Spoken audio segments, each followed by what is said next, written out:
The men of the U.S. 2nd and 3rd Armored Divisions first realized just how thin the Shermans' armor really was, not in a briefing room, but in the hedgerows of Normandy, where the fog lifted on the morning of June 9, 1944, to reveal a battlefield designed to kill tanks. The bocage was a maze of earthen walls, tight lanes, sunken roads, and fields so enclosed that a Sherman could roll forward 20 feet and be staring down the barrel of a Panzer IV or a POC 40 anti-tank gun hidden behind a hedge no thicker than a man's chest. The crews had trained for desert warfare, for open maneuver, for long-range gunnery ranges in England.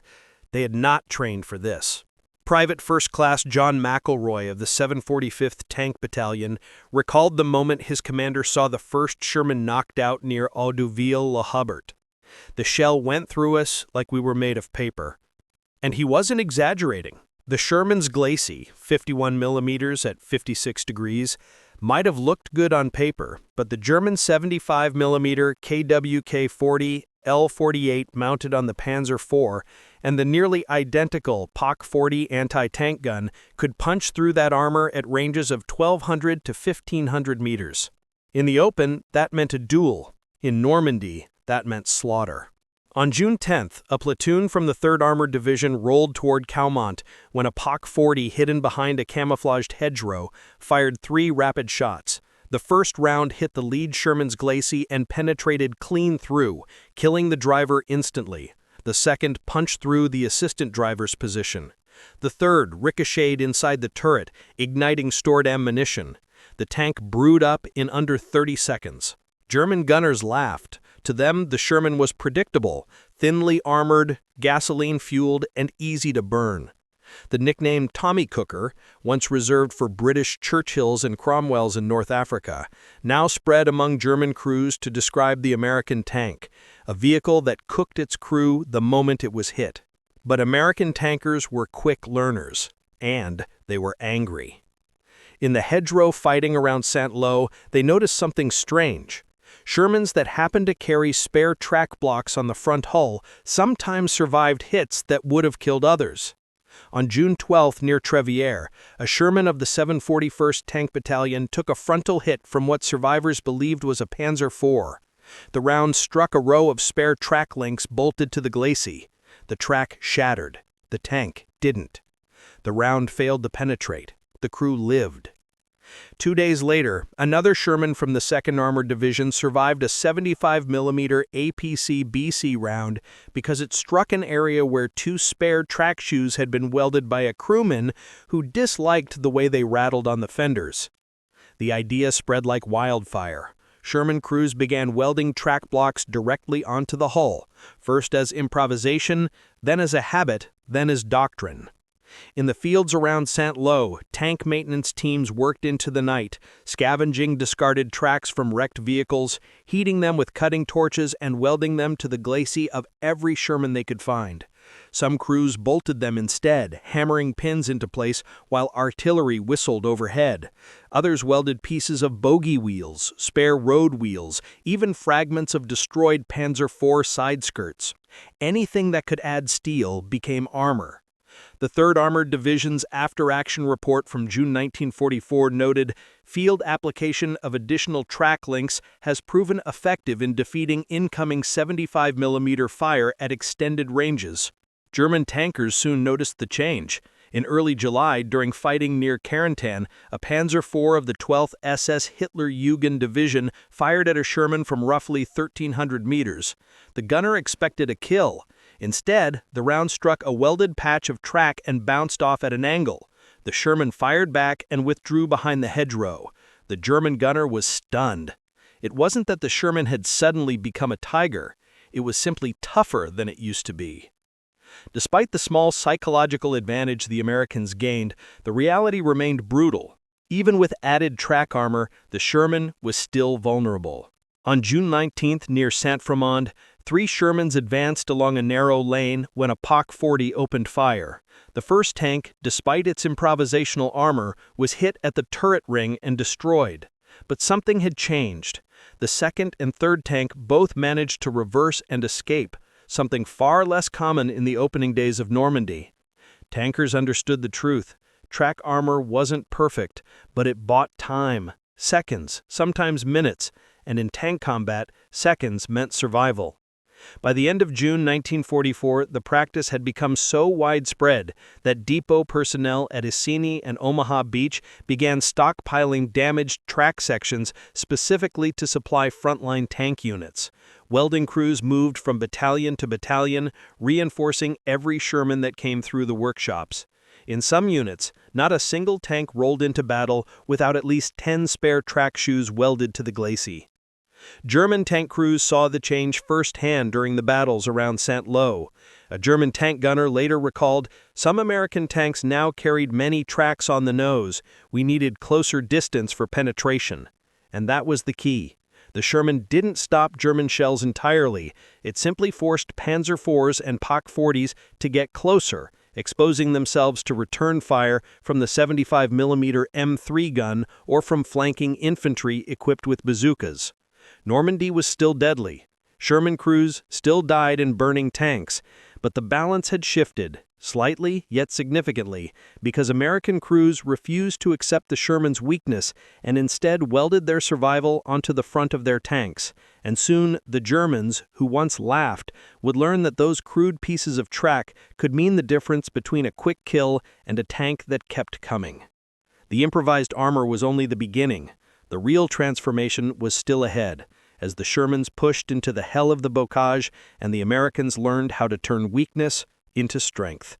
The American armored force did not wait for permission to solve its problems, and nowhere was that more evident than in the improvised workshops that sprang to life across Normandy in July 1944. Makeshift sanctuaries of steel, sweat, and desperation where welding torches burned through the night and crews rebuilt their Shermans into something the Germans no longer recognized. These weren't factories. They were orchards, barns, roadside clearings, and church courtyards where tanks rolled in smoking and battered from hedgerow combat and rolled out hours later armored and a patchwork of scavenged iron, welded track blocks, and battlefield grit. The transformation began with necessity.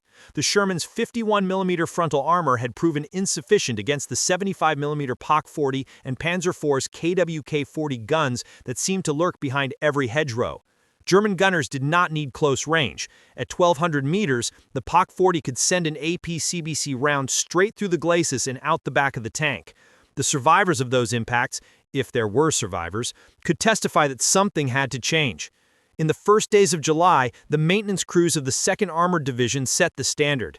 At a repair point near Villiers-Froissart, Staff Sergeant Carl Dupree of the 702nd Ordnance Light Maintenance Company began welding double layers of spare track links onto the front of Shermans rolling in from the line. The idea was simple. More steel meant more resistance, but the execution was challenging. Track links from Sherman tanks were made of manganese steel, notoriously difficult to weld. The first attempts cracked under stress. Dupree and his team solved the problem by preheating the track sections with blowtorches, allowing the welds to fuse properly. Before long, they were producing reinforced Shermans faster than crews could bring them in. News of Dupree's method spread like wildfire. Soon, the 3rd Armored Division, the famous Spearhead, adopted the practice at their workshops near Les Deserts. Technicians welded not just tracks, but road wheels, bogey arms, Panzer IV shirts and plates, and even steel beams ripped from collapsed farmhouses. Drivers arriving with damaged tanks joked that their Shermans were becoming Frankensteins, ugly, misshapen things built from the dead. But every man knew why it mattered. More armor meant more chances to get home alive. At the same time, crews were learning through experience what worked and what didn't. Track blocks welded horizontally tended to angle incoming rounds upward, sometimes ricocheting them over the turret. Vertical patterns dissipated kinetic energy more effectively. Crews experimented. Patterns emerged. The most common reinforcement by mid-July was 6 to 8 track shoes on the glacis, arranged in 2 horizontal lines, and 4 to 6 on each side of the hull, placed over ammunition racks and fuel tanks. These improvised defenses did not make a Sherman invulnerable, they made it unpredictable. German gunners who had once relied on the certainty of penetration now found themselves firing at tanks that did not react as expected. Reports from the 12th SS Panzer Division Hitlerjugend in mid-July noted, American tanks display welded plates and tracks on frontal armor. Penetration at long range is reduced. But the real advantage came in the bocage. In the close quarters of Normandy's dense hedgerows, tank duels happened often at ranges under 300 meters. At such distances, even with added armor, the Sherman remained vulnerable, but not as vulnerable as before. A Sherman that might have been destroyed by the first AP round from a Panzer IV could now survive long enough for the gunner to fire back or for infantry to flank the German position with bazookas. A single second of survival was enough to win or lose a fight in the hedgerows. That single second was exactly what track armor bought. American tankers quickly became students of survival. Sergeant Bill Henderson of the 67th Armored Regiment wrote that crews began searching knocked-out German tanks for anything metal and heavy. He described finding a Panzer IV with its side skirts blown off, the armor plates lying in a ditch. His crew tore them free, dragged them across a field under sniper fire, and welded them onto their Sherman the same night. If the crowds built it to stop Russian guns, it can damn well help stop theirs too. In early July, during fierce fighting near Le Mesnil, Italy, a Sherman of Combat Command A took a hit from a POC 40 at roughly 800 meters. The round struck a welded road wheel bolted to the glacis, shattered it, and failed to penetrate the hull. The crew stayed in the fight. They later reported killing the German gun crew with HE rounds. Stories like this spread through armored battalions, boosting morale in a theater where tankers often joked grimly that Sherman crews had life expectancies measured in seconds during an ambush. By mid-July, American field commanders recognized the growing importance of improvised armor. General Maurice Rose of the 3rd Armored Division formally noted that track armor significantly improved survivability at combat ranges typical of Normandy. The Ordnance Department was slower to acknowledge it, but the men on the ground didn't wait for official policy, they kept welding. By the time the Americans approached Saint-Lô, many Sherman tanks looked nothing like the clean-line vehicles photographed in training manuals. They were beasts, scarred, uneven, thickened with steel scavenged from friend and foe alike. And yet beneath the crude appearance, these modifications were not random acts of desperation, they were the first stage of a transformation. A tank that had once been mocked by German crews was slowly becoming something else, a machine whose crews refused to let it die easily. Normandy had taught the Americans a brutal lesson. Armor is never enough. You either improve it or you burn. And the Shermans rolling toward Saint-Lô were beginning to look like tanks whose crews intended to survive whatever the Germans threw at them next. By mid-July 1944, something subtle but unmistakable had changed on the battlefield. German tank crews who once mocked the Sherman as a fragile, gasoline-filled Tommy cooker were beginning to hesitate. Panzer gunners who once fired with absolute confidence at 1,200 to 1,500 meters were now reporting ricochets, deflections, and incomplete penetrations. Officers who once treated the Sherman as an easy kill were now warning their crews to close distance before engaging. No single order captured the shift better than the entry recorded in the war diary of the 12th SS Panzer Division Hitlerjugend on 22 July 1944. Enemy tanks carry welded track links on the frontal armor. Long-range penetration with KWK-40 is unreliable. For the first time in the campaign, German tank crews realized the Americans had solved one of the Sherman's greatest weaknesses, not with factory upgrades, but with the battlefield itself. The first major moment of shock came near Ebbe-Crevon on 16 July, when a Panzer IV from Panzer engaged 2 Shermans across an open field. The German gunner, Gefreiter Ulrich Kramer, later told interrogators that he fired at 1,300 meters, well within the weapon's lethal range. The APCBC round hit squarely on the glacis of the lead tank. Sparks flew. A chunk of track tore loose. The Sherman kept moving. Kramer fired again. Another hit. No penetration. By the time he fired a 3rd round, the 2nd Sherman flanked his position and forced the crew to bail out. After the war, Kramer wrote simply, "We fired as trained, but the American tank was not the same as in June." Incidents like this were not isolated.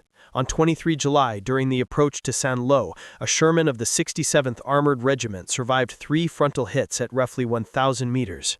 The division's after-action report stated the reason bluntly. Improvised track armor absorbed energy from 2 hits. 3rd round struck at an angle due to welded shoes.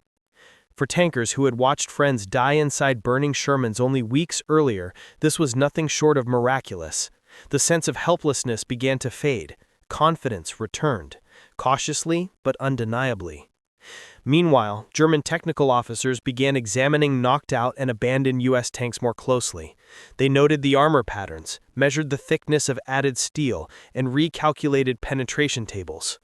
Analysts of Panzer Group West estimated that track armor increased the effective resistance of the Sherman glacis by 20 to 40 millimeters, depending on angle and welding technique, enough to degrade long-range penetration from the PaK-40 and Panzer IV's KWK-40.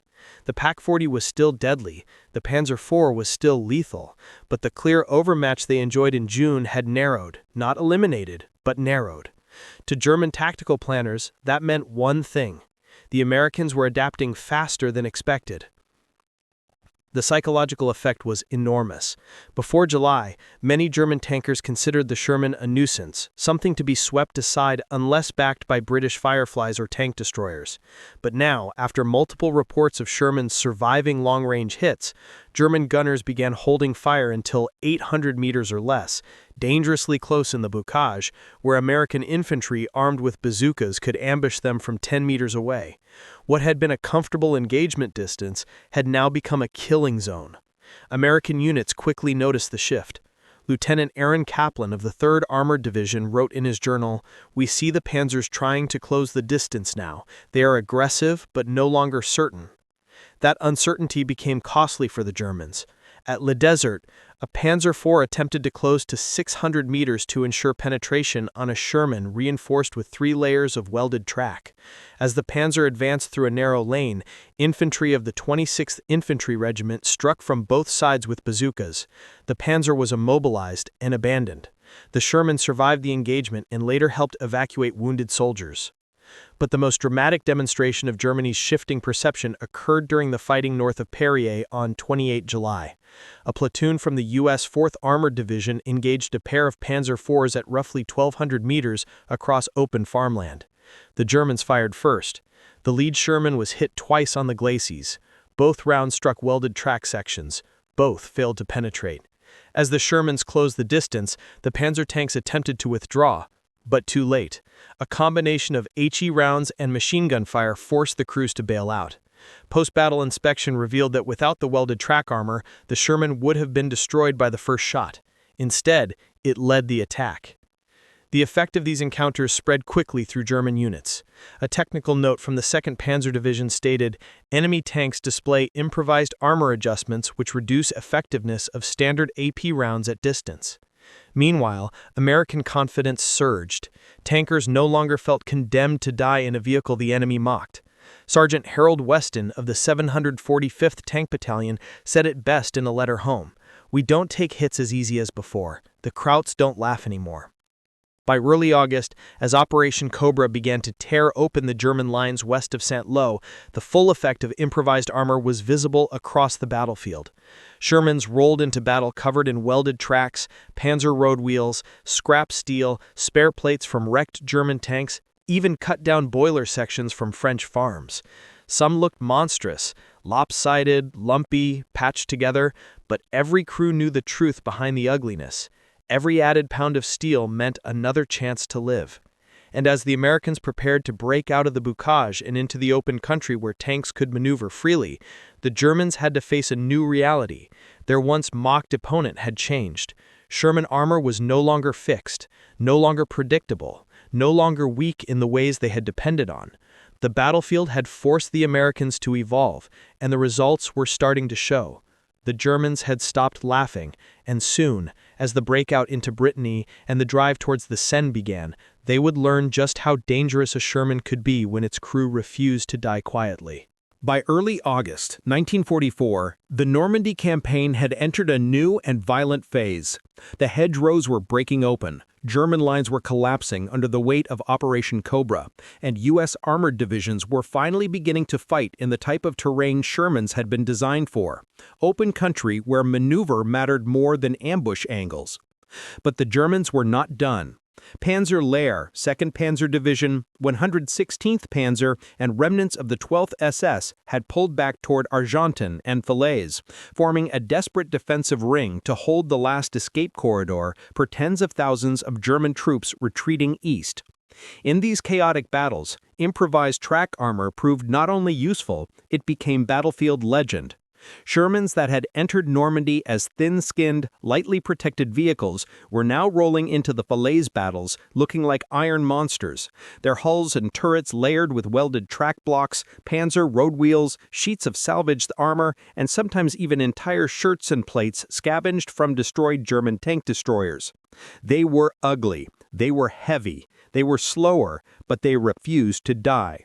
The men of the 3rd Armored Division fighting near Les Desarts and Rancy were among the first to report a startling pattern. German gunners began firing more urgently at Shermans that looked heavily reinforced, sometimes choosing them before thinner vehicles simply because they appeared tougher. One tanker joked bitterly, "Crowds shoot the ugliest tank first." But that ugly armor saved lives. On 7 August 1944, during the German counteroffensive known as Operation Lüttich, the desperate attempt to cut the U.S. line at Mortain, Shermans of the 30th Infantry Division's attached tank battalions were hit by waves of Panzer IVs, Panthers, and assault guns fighting under cover of morning fog. A Sherman of the 743rd Tank Battalion took 2 hits from a Panzer IV at an estimated 900 meters. Both rounds struck welded track links and a spare bogie wheel that had been added only days earlier. One round shattered the road wheel but failed to penetrate. The second round hit a double layer of track, cracked it apart, and ricocheted into the dirt. The tank backed into cover, its crew shaken but alive. 15 minutes later, the same Sherman re-engaged and helped disable the Pak-40 covering the German advance. Its gunner later wrote, "That damn track saved us, no question." Similar incidents occurred across the front. Near Barrington, a Sherman of the 3rd Armored Division survived a frontal hit from a Stug 3 at 1,100 meters. The 75mm round struck directly on a section of Panther shirts and plate the crew had welded on the night before using steel ripped from a destroyed German tank destroyer. The shirts and plate bent inward, cracked, and fell off, but the Sherman's glacis remained intact. For German crews, such events were deeply frustrating. They were trained on penetration tables, muzzle velocities, and armor slope calculations that assumed the Sherman's frontal armor was uniform. But the improvised armor ruined those assumptions. No 2 Shermans looked alike. No 2 impact points behaved the same. The Panzer IV gunner who had confidently fired on thin-skinned American tanks in Tunisia now found himself engaging vehicles whose armor thickness he couldn't predict and whose weak points were often hidden under several layers of welded steel. During the chaotic closing of the Falaise Pocket in mid-August, German documents began acknowledging the problem. A report from 116th Panzer Division stated, "American tanks increasingly reinforced with track links on hull and turret. Long-range fire less effective. Engagement distance must be reduced." Reducing distance, however, was suicide. At close range, bazooka teams and American infantry were lethal. At long range, reinforced Shermans could now survive the first hit and shoot back. In the swirling battles around Chambois and Saint-Lambert-de-Dives, tank duels erupted across fields choked with smoke, wrecks, and fleeing German columns. One Sherman from the 2nd Armored Division fought off 3 separate attacks by retreating Panthers. The first Panther fired at 1,400 meters, its round smashing into a welded track plate and ricocheting upward. The second Panther fired at roughly 1,000 meters, striking the reinforced turret cheek and gouging a deep crater, but failing to penetrate. The crew commander, Lieutenant Joseph Klein, kept firing and knocked out the second Panther with a side shot moments later. The third Panther tried to close distance but was hit by artillery before it could engage. Klein later said, "If we hadn't welded that steel on, we'd be dead 3 times over."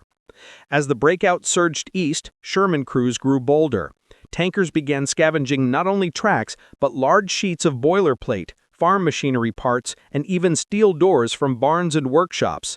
The extra weight sometimes overstressed the suspension, but crews accepted that risk. Survival was worth a broken bogey. Meanwhile, German morale slowly eroded. Panthers and Panzer IVs that had once dominated long-range fights suddenly found themselves in duels they could no longer predict. A Panther commander captured near Trun admitted, "The Americans improve their tanks every week. We do not know what they will look like when we see them again." For the Americans, the psychological reversal was enormous. The tank once mocked by Germans was no longer the helpless underdog. It had become a stubborn, resilient brawler, capable of taking hits, giving hits, and surviving battles that had once seemed hopeless. The improvised armor did not make the Sherman a match for the Panther or Tiger head-on, but it narrowed the gap enough for American tactics, speed, numbers, coordination to dominate. And now, as U.S. forces pushed toward the Seine, the Sherman was no longer fighting for survival. It was fighting for victory. What had begun as desperation welding in the hedgerows had transformed into battlefield adaptation that the Germans could neither predict nor counter. And in the next phase of the war, the brutal drive toward the German border, that adaptation would prove more important than ever. By September 1944, as the U.S. Army surged toward the German border, the improvised armor that had begun as a desperate necessity in the hedgerows of Normandy had become a defining feature of the Sherman and a symbol of American adaptation in the face of German firepower.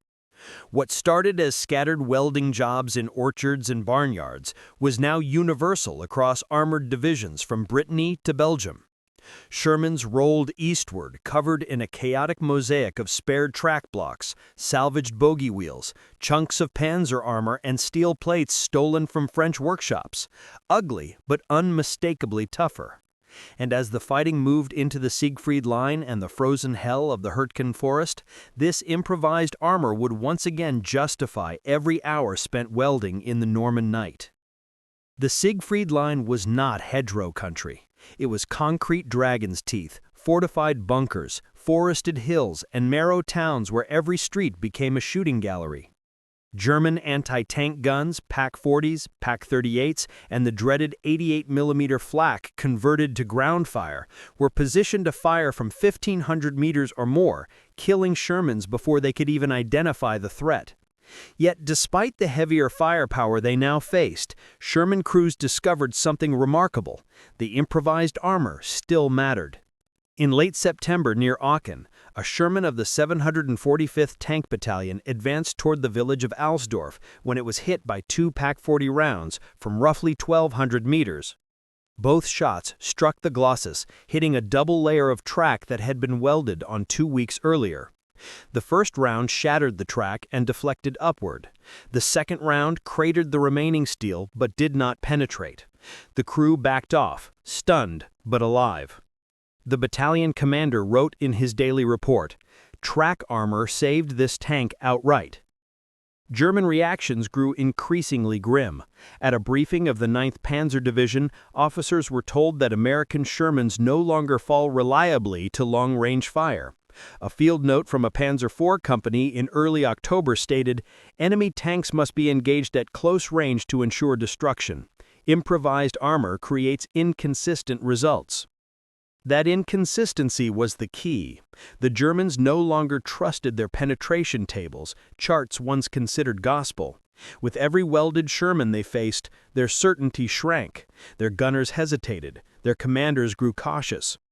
On the American side, the psychological shift was profound. A tank that could survive a frontal hit, even once, was a tank worth fighting in. Crews who had once felt like bait now felt like contenders. And nowhere was this more evident than in the forests of Hurtgen, a nightmare of mud, mines, fog, and tree bursts that shattered entire companies. Tanks were forced into narrow forest trails where German anti-tank teams waited with Panzerfaust. Armor was hit not at 1,200 meters, but at 30 meters. Even here, track armor bought time. On 21 November, a Sherman of the 3rd Armored Division was ambushed by a Panzerfaust at close range. The warhead struck a welded road wheel on the lower hull, detonated against it, and blew the wheel apart, but did not breach the fighting compartment. The crew escaped with minor injuries. One wrote later, "Someone else's wheel saved our lives." As winter closed in and the Ardennes offensive erupted on 16 December 1944, the Shermans again entered a deadly duel with German armor, not just Panzer IVs and Stugs, but Panthers and Tiger I tanks capable of killing a Sherman frontally at over a mile. No amount of welded tracks could save a Sherman from an 88mm at close range. Crews knew that, but they also understood that in a battle defined by poor visibility, forest fighting, and ambushes. Surviving the first hit could mean everything. On 19 December, in the defense of St. Vith, a Sherman of the 7th Armored Division took a glancing hit from a Panther at 900 meters. The round struck 2 layers of welded track, shattered them, scarred the glossus, and ricocheted off. The crew immediately threw smoke and withdrew to cover. Without the improvised armor, that first shot would have been fatal. Sherman crews now welded tracks around the turret face, on the gun mantlet, and over the sponsons. Some tanks were so heavily covered in spare track that German infantry called them Eiseneagle, iron hedgehogs. American tankers embraced the term. They had become armored porcupines, bristling with steel teeth meant to deflect death. Even in the harshest fighting of the Ardennes, evidence of their success accumulated. A 14th January 1945 report from 8th Corps recorded 7 Sherman crews who survived direct hits because track armor absorbed the initial impact of German AP rounds.